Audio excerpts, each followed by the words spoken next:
Well, thank you, and thanks to all the gathered delegates and luminaries and media professionals, and thanks especially to the hosts of the Munich Security Conference for being able to put on such an incredible event. We're, of course, thrilled to be here.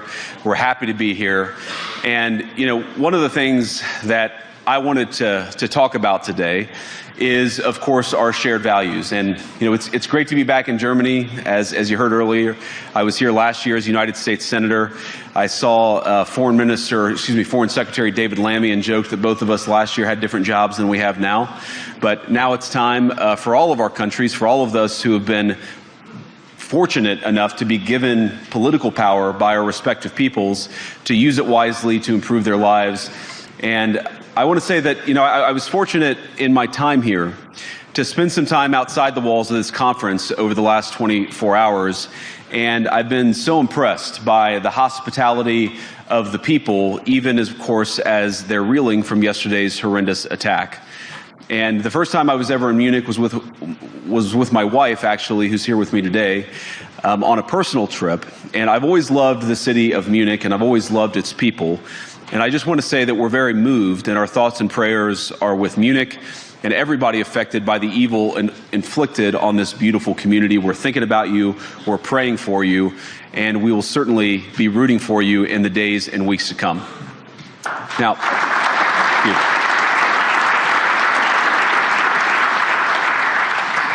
I hope that's not the last bit of applause that I get, but we gather at this conference, of course, to discuss security, and normally we mean threats to our external security. I see many great military leaders gathered here today.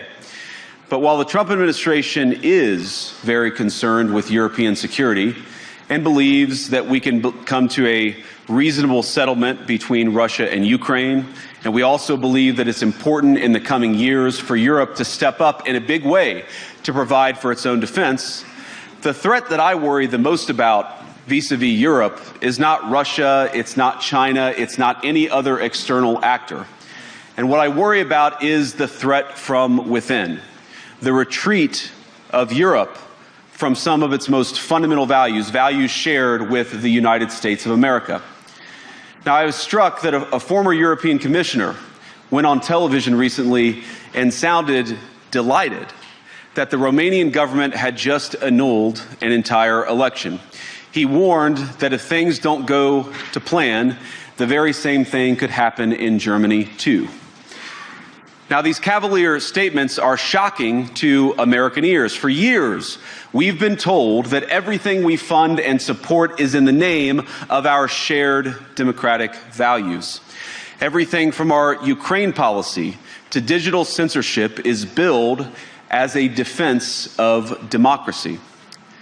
But when we see European courts canceling elections and senior officials threatening to cancel others, we ought to ask whether we're holding ourselves to an appropriately high standard. And I say ourselves because I fundamentally believe that we are on the same team. We must do more than talk about democratic values, we must live them. Now, within living memory of many of you in this room, the Cold War positioned defenders of democracy against much more tyrannical forces on this continent. And consider the side in that fight that censored dissidents, that closed churches, that canceled elections. Were they the good guys? Certainly not. And thank God they lost the Cold War. They lost because they neither valued nor respected all of the extraordinary blessings of liberty. The freedom to surprise, to make mistakes, to invent, to build. As it turns out, you can't mandate innovation or creativity, just as you can't force people what to think, what to feel, or what to believe. And we believe those things are certainly connected. And unfortunately, when I look at Europe today, it's sometimes not so clear what happened to some of the Cold War's winners.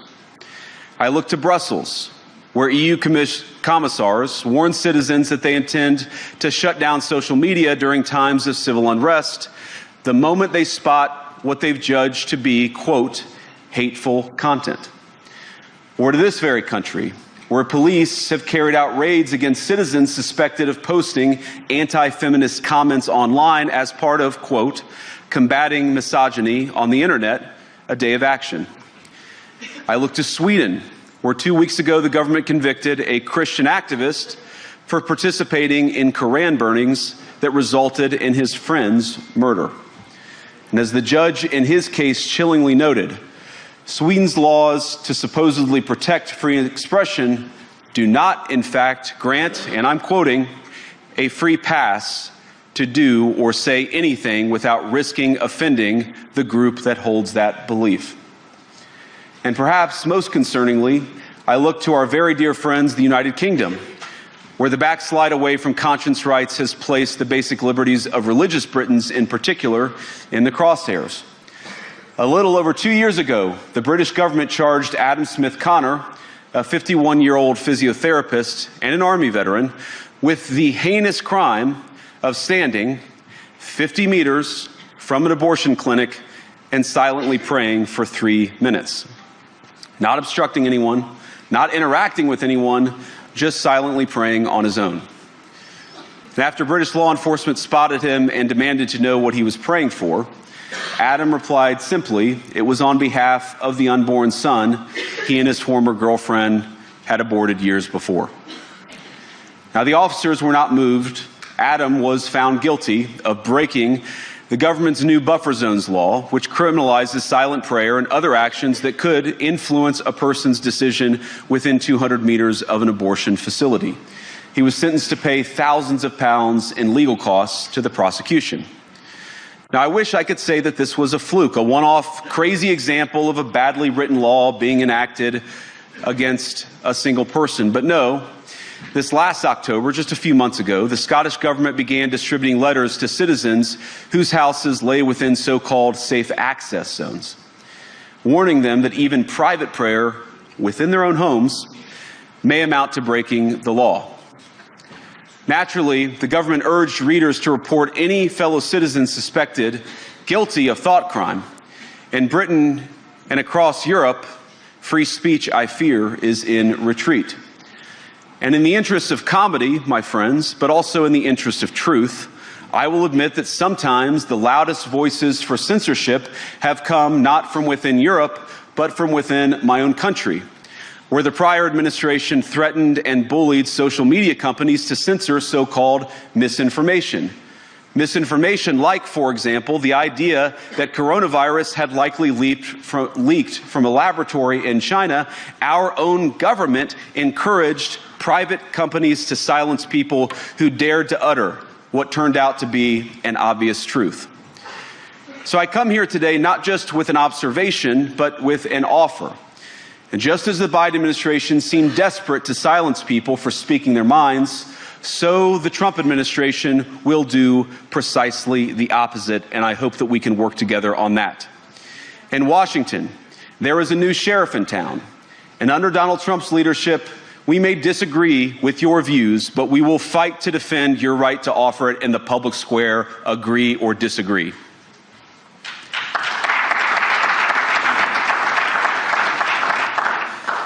Now, we're at the point, of course, that the situation has gotten so bad that this December, Romania straight up canceled the results of a presidential election based on the flimsy suspicions of an intelligence agency and enormous pressure from its continental neighbors. Now, as I understand it, the argument was that Russian disinformation had infected the Romanian elections. But I'd ask my European friends to have some perspective. You can believe it's wrong for Russia to buy social media advertisements to influence your elections. We certainly do. You can condemn it on the world stage even. But if your democracy can be destroyed with a few $100,000 of digital advertising from a foreign country, then it wasn't very strong to begin with.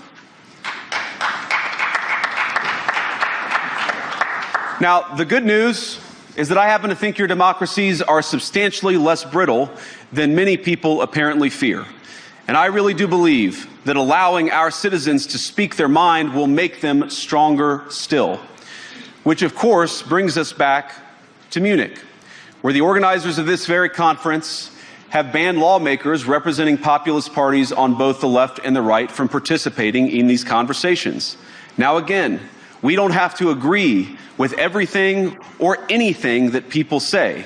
But when political leaders represent an important constituency, it is incumbent upon us to at least participate in dialogue with them. Now, to many of us on the other side of the Atlantic, it looks more and more like old entrenched interests hiding behind ugly Soviet-era words like misinformation and disinformation, who simply don't like the idea that somebody with an alternative viewpoint might express a different opinion or, God forbid, vote a different way or, even worse, win an election. Now, this is a security conference, and I'm sure you all came here prepared to talk about how exactly you intend to increase defense spending over the next few years in line with some new target. And that's great, because as President Trump has made abundantly clear, he believes that our European friends must play a bigger role in the future of this continent. We don't think, you hear this term, burden sharing, but we think it's an important part of being in a shared alliance together that the Europeans step up while America focuses on areas of the world that are in great danger. But let me also ask you, how will you even begin to think through the kinds of budgeting questions if we don't know what it is that we're defending in the first place? I've heard a lot already in my conversations, and I've had many, many great conversations with many people gathered here in this room. I've heard a lot about what you need to defend yourselves from, and of course that's important. But what has seemed a little bit less clear to me, and certainly I think to many of the citizens of Europe, is what exactly it is that you're defending yourselves for. What is the positive vision that animates this shared security compact that we all believe is so important? And I believe deeply that there is no security if you are afraid of the voices, the opinions, and the conscience that guide your very own people. Europe faces many challenges, but the crisis this continent faces right now, the crisis I believe we all face together, is one of our own making. If you're running in fear of your own voters, there is nothing America can do for you. Nor, for that matter, is there anything that you can do for the American people who elected me and elected President Trump. You need democratic mandates to accomplish anything of value in the coming years. Have we learned nothing that thin mandates produce unstable results?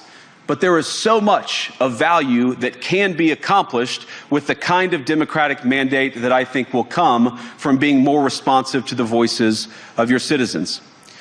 If you're going to enjoy competitive economies, if you're going to enjoy affordable energy and secure supply chains, then you need mandates to govern, because you have to make difficult choices to enjoy all of these things. And of course, we know that very well in America.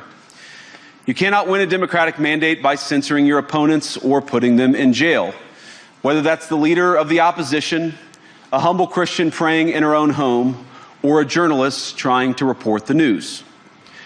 Nor can you win one by disregarding your basic electorate on questions like who gets to be a part of our shared society.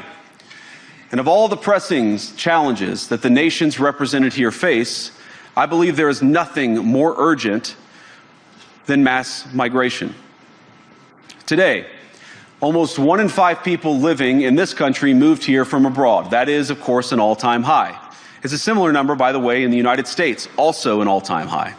The number of immigrants who entered the EU from non-EU countries doubled between 2021 and 2022 alone, and of course it's gotten much higher since. And we know the situation, it didn't materialize in a vacuum. It's the result of a series of conscious decisions made by politicians all over the continent and others across the world over the span of a decade. We saw the horrors wrought by these decisions yesterday in this very city. And of course, I can't bring it up again without thinking about the terrible victims who had a beautiful winter day in Munich ruined. Our thoughts and prayers are with them and will remain with them. But why did this happen in the first place? It's a terrible story, but it's one we've heard way too many times in Europe and unfortunately too many times in the United States as well.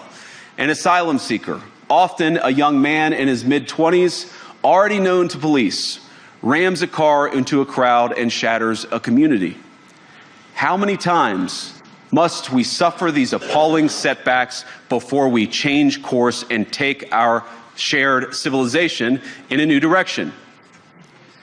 No voter on this continent went to the ballot box to open the floodgates to millions of unvetted immigrants. But you know what they did vote for? In England, they voted for Brexit, and agree or disagree, they voted for it. And more all over Europe, they're voting for political leaders who promise to put an end to out-of-control migration. Now, I happen to agree with a lot of these concerns, but you don't have to agree with me. I just think that people care about their homes, they care about their dreams, they care about their safety and their capacity to provide for themselves and their children. And they're smart. I think this is one of the most important things I've learned in my brief time in politics. Contrary to what you might hear a couple mountains over in Davos, the citizens of all of our nations don't generally think of themselves as educated animals or as interchangeable cogs of a global economy. And it's hardly surprising that they don't want to be shuffled about or relentlessly ignored by their leaders. And it is the business of democracy to adjudicate these big questions at the ballot box. I believe that dismissing people, dismissing their concerns, or worse yet, shutting down media, shutting down elections, or shutting people out of the political process protects nothing. In fact, it is the most surefire way to destroy democracy. And speaking up and expressing opinions isn't election interference. Even when people express views outside your own country, and even when those people are very influential. And trust me, I say this with all humor, if American democracy can survive 10 years of Greta Thunberg scolding, you guys can survive a few months of Elon Musk. But what no democracy, American, German, or European, will survive is telling millions of voters that their thoughts and concerns, their aspirations, their pleas for relief are invalid or unworthy of even being considered. Democracy rests on the sacred principle that the voice of the people matters. There's no room for firewalls. You either uphold the principle or you don't. Europeans, the people, have a voice. European leaders have a choice. And my strong belief is that we do not need to be afraid of the future. You can embrace what your people tell you, even when it's surprising, even when you don't agree. And if you do so, you can face the future with certainty and with confidence, knowing that the nation stands behind each of you. And that, to me, is the great magic of democracy. It's not in these stone buildings or beautiful hotels. It's not even in the great institutions that we have built together as a shared society. To believe in democracy is to understand that each of our citizens has wisdom and has a voice. And if we refuse to listen to that voice, even our most successful fights will secure very little. As Pope John Paul II, in my view, one of the most extraordinary champions of democracy on this continent or any other, once said, "Do not be afraid." We shouldn't be afraid of our people, even when they express views that disagree with their leadership.